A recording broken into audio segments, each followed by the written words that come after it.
Welcome to lucky lotus. నాకు ఎప్పటి నుంచో బెల్లం లడ్డులు తినాలని చాలా కోరిక. చిన్నప్పుడు ఎప్పుడో షాపుల్లో అమ్మేవాళ్ళు, అవి తెచ్చుకొని తింటూ ఉండేవాళ్ళం. ఇప్పుడు ఎక్కడ స్వీట్ షాప్స్లో బెల్లంతో చేసిన లడ్లు కనబడట్లా, అన్నీ పంచదార లడ్లే కనిపిస్తున్నాయి.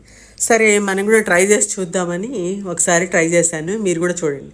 దీనికి నేనేం చేశానంటే బియ్యం కొలుచుకునే డబ్బా, ఒక పావు కిలో డబ్బా అనమాట, అలాంటి డబ్బాతో ఒక శనగపిండి తీసుకొని జల్లెడ పట్టేసి గరిటె జారుగా కలుపుకొని అలా చూపించిన విధంగా నూనెని డీప్ రోస్ట్కి సరిపోయేటట్టుగా డీప్ ఫ్రైకి ఆయిల్ బాగా కాగిన తర్వాత చిల్లులు గరిట మీద ఈ పిండిని కలిపిన పిండిని పోస్తూ అలా కదిలిస్తే బూందీలాగా జారి పడుతూ ఉంటుంది అన్నమాట. ఆ బూందీని బాగా ఎర్రగా వేగకుండానే కొంచెం కలర్ చేంజ్ అయ్యి వేగింది, షేప్ వచ్చింది అనగానే ఆ బూందీని తీసి అలా పెట్టుకోవాలి. అలాగే మొత్తం పిండి అంతా అయ్యేటట్టుగా అయిన దాకా బూందీ తీసి ఒక బేసిన్లోకి కలెక్ట్ చేసి పెట్టుకోవాలి. ఆ తర్వాత కొంచెం జీడిపప్పుని వేయించుకొని, కిస్మిస్లు కూడా వేయించుకొని ఆ బూందీలో కలిపేసుకోవాలి. ఆ తర్వాత పిండి దేంతో అయితే తీసుకున్నామో అంతే క్వాంటిటీలో తరిగిన బెల్లాన్ని గిన్నెలో వేసి తక్కువగా నీరు పోసి పాకం పట్టుకోవాలి. ఉండపాకం రావాలి. ఆ పాకం ఏంటంటే, ఉండపాకం అంటే వాటర్లో పాకం వేసి చూస్తే సాఫ్ట్ బాల్ లాగా క్రియేట్ అయితే సరిపోతుంది.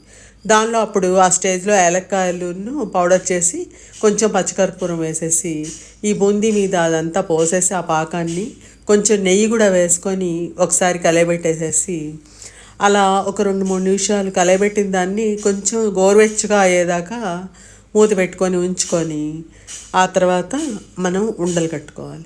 ఉండలు కట్టేటప్పుడు మనకి ఒక్కొక్కసారి అంటే ఇది ఫస్ట్ టైం కొంచెం బిరుసైంది, మరి బాగా చల్లబడిందో నాకు అర్థం కాలేదు, నాకు వెంటనే ఉండరాలేదు. అప్పుడు కొంచెం ఈ బూందీని మిక్సర్ జార్లో వేసేసి కొంచెం పౌడర్ చేసి దానిలో కలిపేసి మళ్ళీ చేస్తే అది ఉండలు ఆ షేప్లో వచ్చాయి లడ్లు. చేసి పెట్టుకున్న లడ్లని కాసేపు ఆరనివ్వాలి.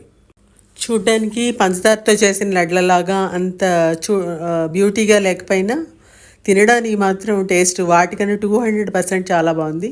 ముఖ్యంగా హెల్దీ కూడా, పిల్లలు కూడా తినడానికి చాలా మంచిది.